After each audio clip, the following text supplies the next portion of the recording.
Take your hands off the glass and step away. Now." The words didn't just echo. They cut through the stillness of the room like a blade through velvet. Standing there in front of the century-old stained glass exhibit, a woman in a faded trench coat and beat-up sneakers didn't move an inch. Her fingers remained lightly resting on the mahogany frame of the display, her gaze lost in the intricate swirl of reds and ambers. But the museum guard didn't care about her reverence. All he saw was someone who didn't belong. The museum wasn't just any museum. This was the Elms Gallery of Fine Antiquities, nestled in the wealth-soaked heart of Charleston, South Carolina. A place of hushed voices, imported marble floors, and donor names carved into brass. The woman, Evelyn Moore, was silent, not because she was guilty, but because she had been here before, in different forms, on different days, judged, assumed, dismissed. She didn't flinch as the guard's voice turned harder. "I'm giving you one last warning. Step away from the exhibit." Around her, murmurs began. Visitors paused, clutching their brochures tighter. A few reached for their phones. One even whispered, "Homeless. Probably." The woman turned. Slowly. Her posture was calm, elegant even. But her eyes? They burned. Before the guard could reach for his walkie-talkie, a tall, red-faced administrator stormed over, heels clicking like a metronome of disapproval. "Is there a problem here?" she asked, already frowning at Evelyn. "She was touching the donor glass," the guard snapped. "Could be vandalism."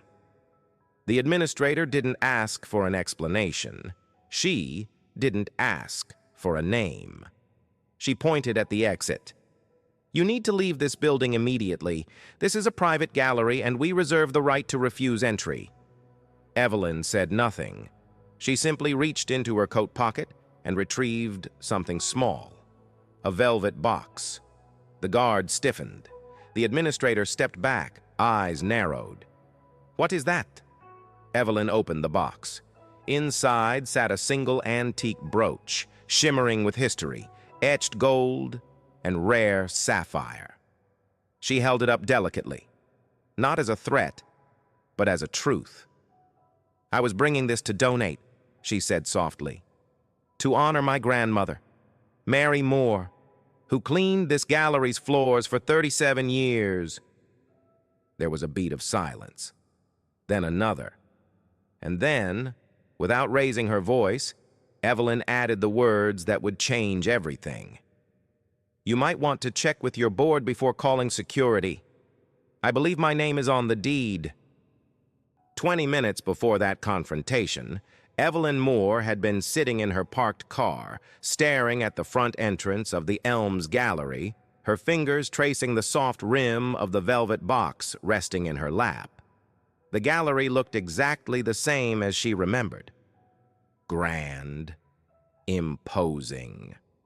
The columns still polished like bone. The front windows still reflecting sunlight like sheets of gold. But to Evelyn, the building wasn't just stone and glass. It was a burial site of memory. She hadn't been here in nearly a decade. Not since the day they told her that her grandmother Mary's years of service could not be commemorated with a plaque due to space constraints. Mary Moore, a black woman who scrubbed the gallery's toilets, polished its display cases, and vacuumed its antique Persian rugs from the late 1950s to the early 1990s, without a single complaint. She had worked 6 days a week, wore gloves even when they tore her skin, and spoke with the kind of humility that made people forget how sharp her mind truly was. And yet, when she died, barely 50 people showed up to the funeral. The museum sent flowers, cheap ones. Evelyn had been a teenager then, furious, grieving, vowing never to walk through those doors again. But years pass. People change, and sometimes revenge transforms into something deeper, a mission to reclaim space. At 38, Evelyn Moore wasn't some drifting stranger in a trench coat. She was the founder of Moore Heritage Trust, a cultural foundation that restored and funded Black historical landmarks and underrepresented artists across the South. She'd purchased land, built libraries, donated rare manuscripts to universities, and yes, bought real estate, including quietly and strategically the deed to the Elms Gallery when its previous owner needed an urgent bailout during the 2020 crisis. The board had never announced the change publicly, not because Evelyn requested secrecy, but because they hadn't even asked who she was. A silent investor? An anonymous donor? They were just relieved someone saved their legacy. Now she was no longer the little girl hiding in the back room while her grandmother scrubbed baseboards. She was the owner. Her plan today had been simple: make an unannounced visit, donate her grandmother's brooch, and begin discussions for a permanent exhibit honoring the underrepresented workers who had kept the gallery standing for decades. But then they saw her coat, her skin, her silence. And in the absence of curiosity, they filled in the blanks with prejudice. So when she stepped through those glass doors, Evelyn didn't just carry a brooch. She carried decades of history, grief, and unspoken power. And they were about to find out just how much weight it all carried. The gallery was quieter than Evelyn remembered. The usual weekday hum of school field trips and tour guides was absent, replaced by a chilled stillness, a kind of curated silence that only wealth could buy. She had stepped inside unnoticed at first. The security guard at the front desk, a man in his 50s with thinning gray hair and a veteran's posture, had glanced up, paused, and narrowed his eyes ever so slightly. Her coat was worn, her shoes unremarkable, her presence unexpected. She offered a small nod, but he didn't return it. His eyes followed her as she walked deeper into the gallery. Evelyn moved slowly, not because she felt unsure, but because every square foot of this place was familiar. She remembered the hallway where she used to sit on milk crates waiting for her grandmother to finish shifts. The upstairs balcony where she once snuck a look at an ancient tapestry and whispered to herself, "Someday, I'll have one of those in my house." But nostalgia was quickly overtaken by something else. The stairs.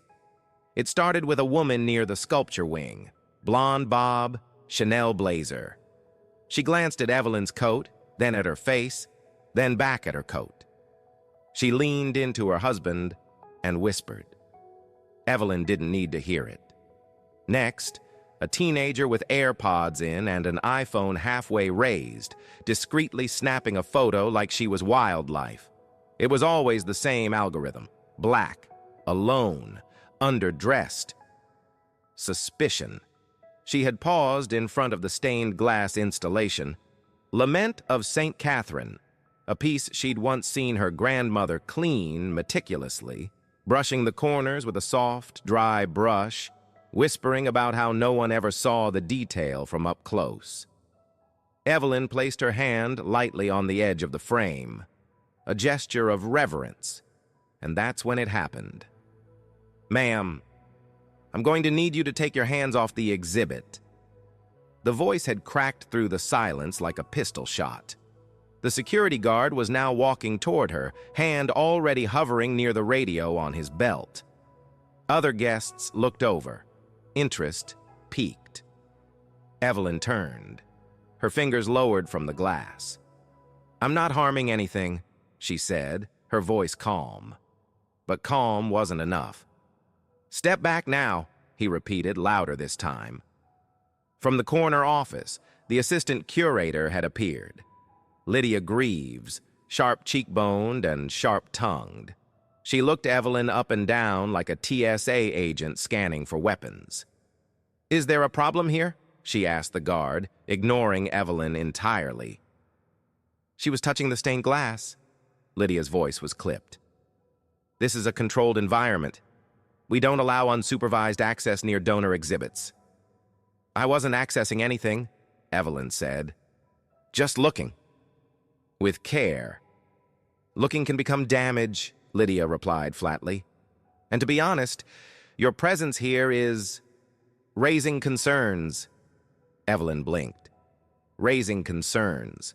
No one had asked her name. No one had asked why she was here. No one had seen the brooch in her hand. They had already decided what she was. Not a donor, not a guest. A threat. It wasn't the words that stung most.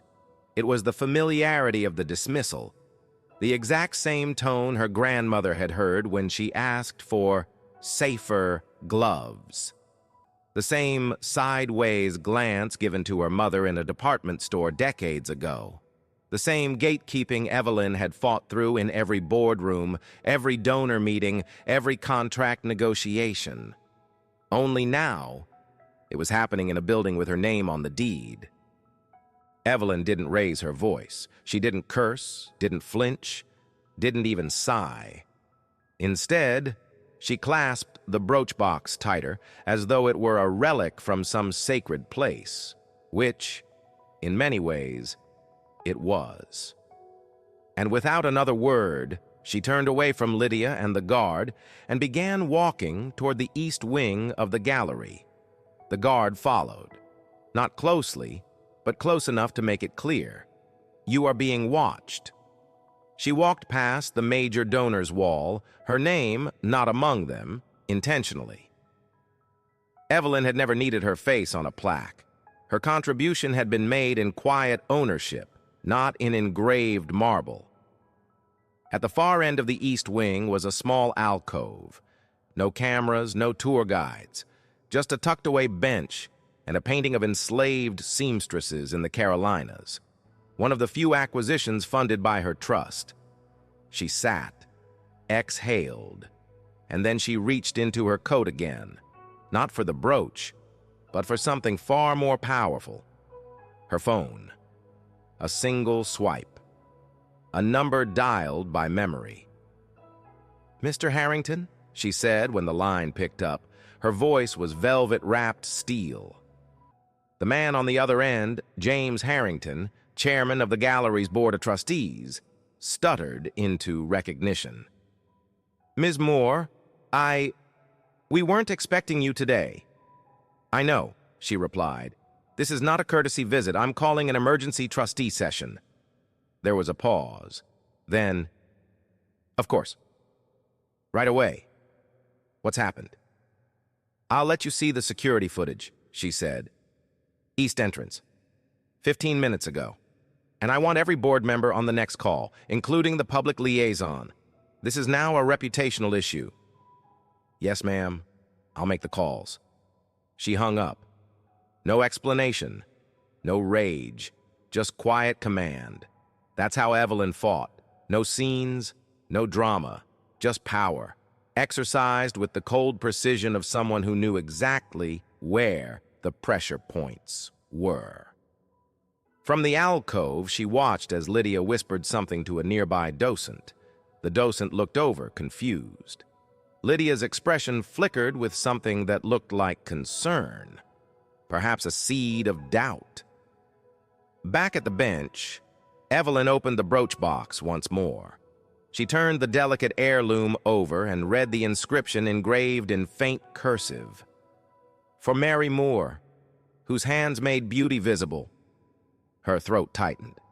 This brooch had belonged to a woman who cleaned floors on her knees so that art could be admired above them. And today, that same art had been used to judge her granddaughter as unworthy of being there. Not anymore. Evelyn stood. Across the gallery, whispers had begun. Visitors noticed the shift. Lydia was on the phone now, gesturing wildly. The guard was no longer hovering. He had retreated to the corner, radio pressed to his ear. And Evelyn. She walked with deliberate calm, her heels clicking softly, rhythmically, down the marble corridor. She wasn't leaving. She was preparing. Back in the main atrium of the gallery, Lydia paced nervously, her phone pressed tightly to her ear. The energy had shifted, subtly at first, like the air before a summer storm, but enough that even the most disengaged visitor had begun to notice. The guard had disappeared somewhere into the back office. Two docents stood stiffly by the grand staircase, whispering with increasing urgency. Then came the moment everything turned. The glass doors swung open, and two sharply dressed individuals in dark blazers stepped inside. Not police, not security, but board-appointed trustees, the kind of people who only showed up when something serious had occurred. Lydia's smile faltered as she spotted them. They didn't acknowledge her. Instead, they walked straight to Evelyn, who now stood by the central marble column, quietly tucking her phone away. "Ms. Moore," one of them said with a nod of deference, "we've assembled in the West Conference Room as requested." Evelyn nodded. "Good. Let's not waste time." Lydia blinked. I'm sorry, what's going on? Who are you people, and why are you speaking to her like—" The younger trustee turned. His tone was neutral, but his words carried weight. "Lydia, we're convening an emergency board meeting regarding Ms. Moore's experience this morning. You should prepare a written statement. Immediately." Lydia paled. "Board meeting?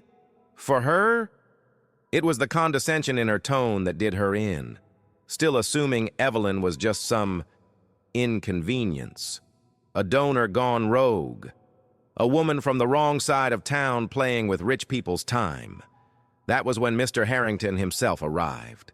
Suit impeccable, breath slightly short from the rush. "Where is she?" he asked. A few heads turned toward Evelyn. Harrington walked to her like a man approaching royalty. "Ms. Moore, on behalf of the board, I extend my deepest apologies. This is not, will never be, how we treat one of our own." Lydia's eyebrows shot up. "Wait, one of our—" Harrington cut her off. "You don't know, do you?" He turned back to Evelyn with something between reverence and awe. "She's not just a donor, Lydia," he said slowly. "She owns the gallery." It hit the room like a thunderclap, a sharp breath from the visitors, a gasp from one docent. Even the security guard, now returning from the hall, stopped cold.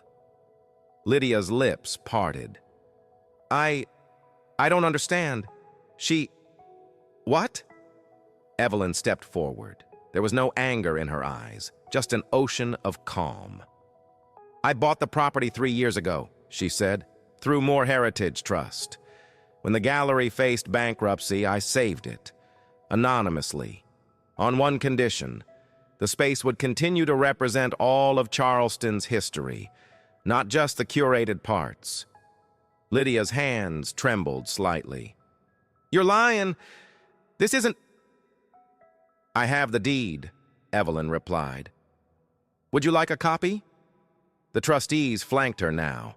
Visitors watched in hushed silence. Lydia stumbled backward a step, the realization washing over her. She hadn't just insulted a donor. She had tried to humiliate the owner. And now, the very woman she had tried to eject had full legal and moral authority to remove her. The twist was complete. The gallery didn't just belong to Evelyn Moore. The narrative did. And she was about to rewrite it. The West Conference Room had never been used for anything other than gala planning and curatorial discussions. Today, it became a courtroom. Not one made of judges or gavels, but of truth and consequence. A dozen trustees sat in stiff-backed chairs around the long mahogany table. Lydia was there too, seated furthest from the head of the table, where Evelyn now sat. The shift in posture was visible. Where once Lydia had spoken with clipped authority, she now sat smaller, her hands clasped in her lap, eyes downcast. Mr. Harrington opened the meeting. "Before we begin, the floor belongs to Ms. Moore."